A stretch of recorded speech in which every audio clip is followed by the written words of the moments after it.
Welcome back to Have Roots, Will Travel. My name is Lisa Elvin Staltari, and I'm a genealogist and a passionate traveler. Over the last several years, I've been focusing my attention on les filles du roi, the king's daughters, and getting to know their stories a little bit better.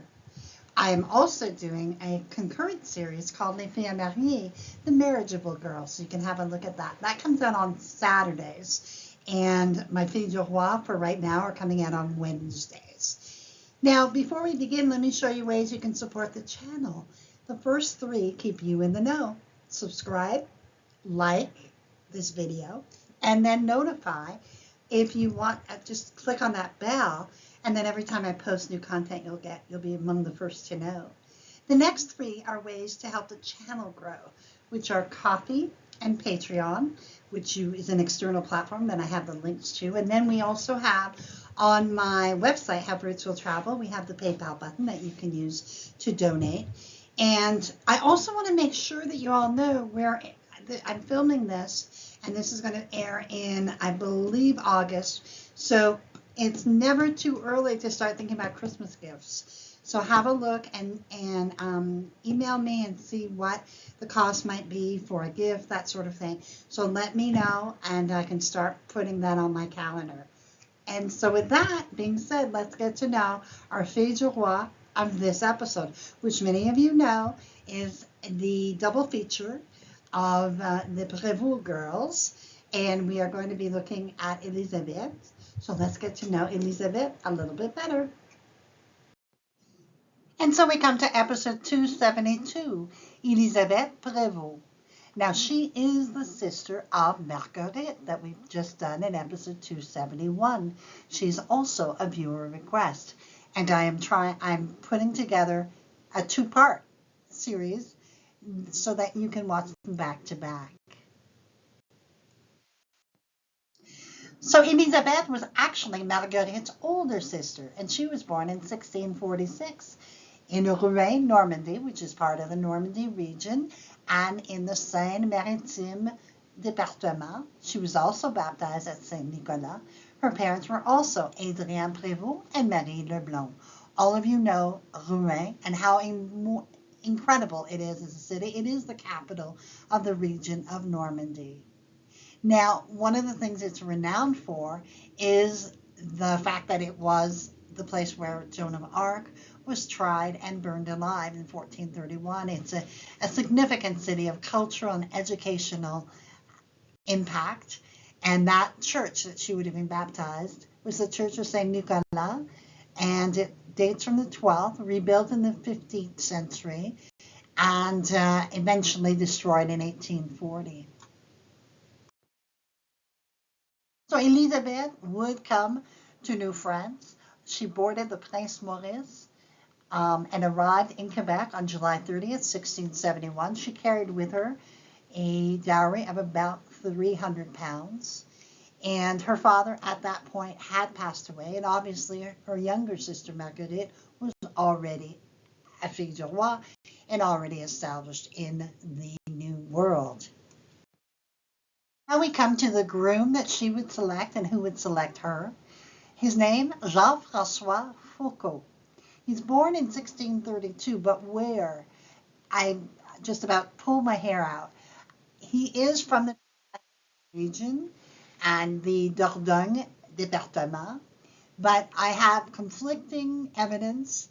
Vers is one of the areas that was noted. Saint-Michel de Villadé and Saint-Michel de Double.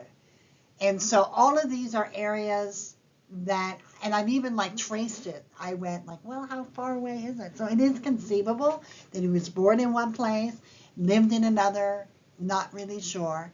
The church that I have there is the Saint-Michel de Villadé church, and it was part of it was there as of the 15th century. It just currently has been remodeled.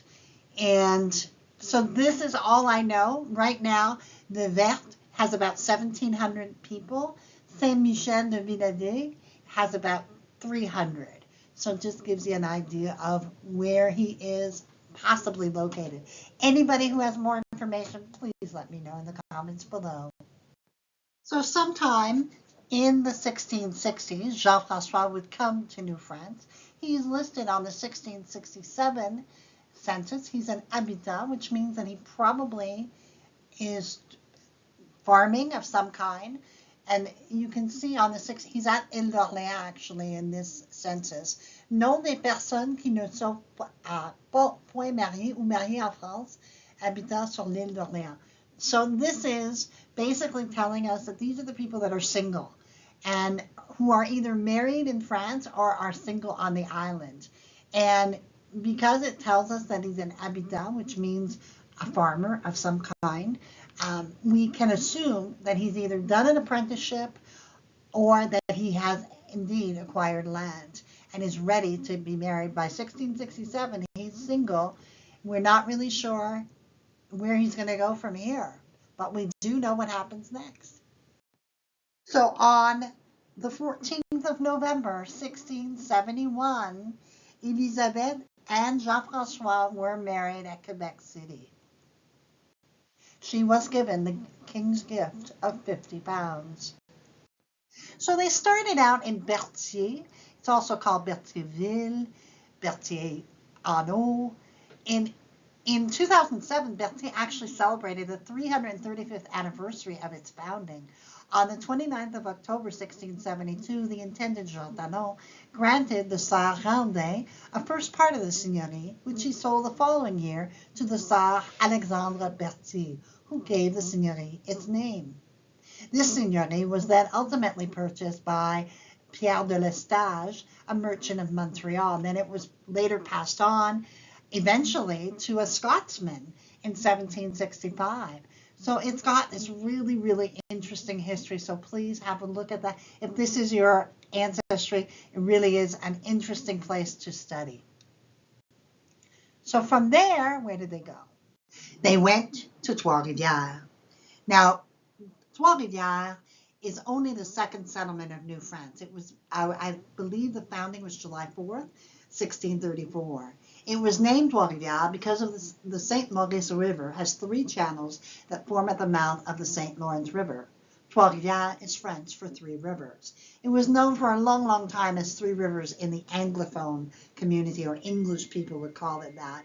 But eventually, and when I was growing up, that's what we called it, because we were English and we called it Three Rivers. But it was always Trois-Rivières, of course. My mother called it Trois-Rivières as a French woman. My father called it Three Rivers, but I knew it was the same thing. It has a very, very strategic place in Quebec history.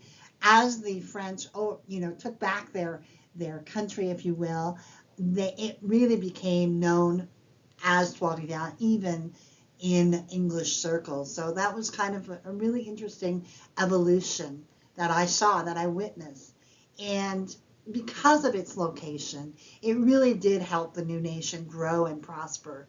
And it also proved to be a very important battle in the American Revolution, the Battle of Three Rivers. Some of you may be surprised that you might qualify for admission to the daughters or sons of the American Revolution because they fought on the American side. Let us see how the family grows. They would end up having 5 children together. Denis would marry Catherine Pelletier and would have 3 children, all of whom made it to adulthood. Catherine's mother, Marie Marguerite Morisseau, is featured in The Fille à Marier, episode 7. Elisabeth, their second born, unfortunately would pass away before the 1681 census. Gabrielle would marry René Lefebvre and would have 4 children, all of whom made it to adulthood. And then we have Françoise, who married Jean-François Lemire and would have 9 children, 8 of whom made it to adulthood. Jean-Baptiste would marry Marguerite Bergeron and would have 8 children, all of whom made it to adulthood. He then would marry Marianne Gerlaise and would have another 2 children, both of whom would also make it to adulthood. In the 1681 census, we see François Foucault and Elisabeth and their children, Denis, Gabrielle, Françoise. 6 Patacon, which is about 6 goats or 6 cattle. And look at this, 100 arpents. I rarely see this. This is about 84 acres of land. Just an amazing, amazing accomplishment, really. Jean-François would leave first. He died at age 68 in 1700 at Trois-Rivières. He and Elizabeth were married for 29 years. At age 76 in 1722. She never remarried. She left us with a small descendant number, 37 by 1729, but obviously they are still here. Please let me know if you are a descendant of this lovely lady. And so we finish our episode 272 of Elisabeth Prevost.